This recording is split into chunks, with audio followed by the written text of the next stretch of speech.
රූපවාහිනී නාලිකාවක් සඳහා ජනමාධ්‍ය අමාත්‍යාංශය විසින් බලපත්‍රය ලබා දී ඇත්තේ කොන්දේසි වලට යටත්ව බව සෞඛ්‍ය හා ජනමාධ්‍ය අමාත්‍ය වෛද්‍ය නලින්ද ජයතිස්ස මහතා සඳහන් කරයි.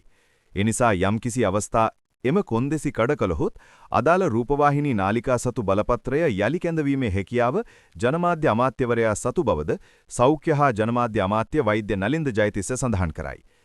ජනතාවගේ සෞඛ්‍ය දෙනුම ප්‍රවර්ධනය උදෙසා සහ සෞඛ්‍ය තොරතුරු ප්‍රචාරණය සඳහා කටයුතු කළ මාධ්‍යවේදීන්ගේ මෙහෙවර ඇගීම වෙනුවෙන් සෞඛ්‍ය ප්‍රවර්ධන කාර්යාංශය සංවිධානය කළ සෞඛ්‍ය අඬහැරය 2025 සෞඛ්‍ය සංනිවේදකයන් ඇගීමේ උත්සවය අමාත්‍ය වෛද්‍ය නලින්ද ජයතිස්සගේ ප්‍රධානත්වයෙන් අද 29 වන දින සෞඛ්‍ය ප්‍රවර්ධන කාර්යාංශයේදී පැවැත්විනි.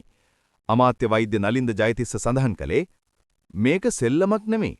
ඔබට වැඩ කරන්න සිදු වෙලා තියෙන්නේ ජනතාවගේ විශ්වාසය.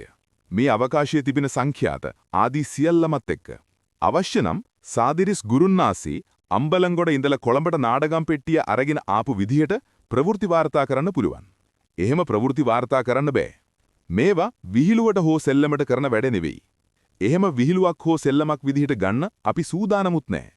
අපේ රටේ මේ සියලු රූපවාහිනී නාලිකාවලට ලයිසන් එක ලබා දීලා තියෙන්නේ ජනමාධ්‍ය අමාත්‍යාංශයෙන්. ඒ ලයිසන් එක ලබා දීලා තිබෙන්නේ తాවකාලිකව. ඒ ලයිසන් එක දෙනකොට කන්ඩිෂන් කිහිපයක් තිබෙනවා. මහජන සෞඛ්‍ය සම්බන්ධයෙන් හානිදායක ප්‍රවෘත්ති ප්‍රචාරය කළොත් යලි කැඳවීමේ බලයක් ජනමාධ්‍ය අමාත්‍යවරයාට තියෙනවා. ජාතික ආරක්ෂාව දාලා තියෙනවා. ජාතික ආර්ථික සම්බන්ධයෙන් කියනවා මහජන සෞඛ්‍යත් කියනවා. ඒ නිසා මෙතනින් එහාට කවුරු හරි මහජන සෞඛ්‍ය සම්බන්ධයෙන් විකෘති සහගත ප්‍රවෘත්ති ප්‍රචාරය කළොත් දැනට අපි කරමින් ඉන්නේ ලියුමක් කියවලා ඒක නිවැරදි කරන්න කියන එක විතරයි. අනිවාර්ය වශයෙන්ම මේ ලයිසන් එක ලබා දීමේදී දීලා තියෙන කොන්දේසි බලාත්මක කරනවා. එහෙම නැතුව රටක් ඉදිරියට යන්න බෑ. ඒක කරන්නට ඕනි. සෞඛ්‍ය සම්බන්ධයෙන් විශ්වාසය රටේ ජනතාවගේ බිඳ වැටුනොත් එතනින් එහාට මොකුත් කරන්නට බෑ.